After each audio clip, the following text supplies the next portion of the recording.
ভারত ও পাকিস্তানের সীমান্তে দুই দেশের সেনাবাহিনীর মধ্যে গোলাগুলির ঘটনা ঘটেছে। বৃহস্পতিবার রাতে লাইন অফ কন্ট্রোলে দুই পক্ষের মধ্যে গোলাগুলি হয়।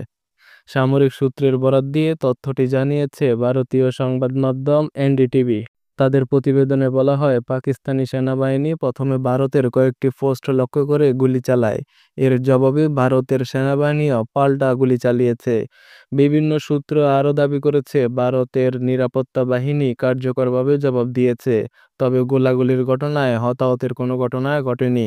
জম্মু ও কাশ্মীরের পহেলগামে হামলায় ২৬ জন পর্যটক নিহত হওয়ার পর দুই দেশের মধ্যে পাল্টাপাল্টি হুমকি নিষেধাজ্ঞার মাঝেই এই গোলাগুলি হয়। ইতিমধ্যে ভারত ও পাকিস্তান একে অন্যের বিরুদ্ধে একগুচ্ছ ব্যবস্থা গ্রহণের ঘোষণা দিয়েছে।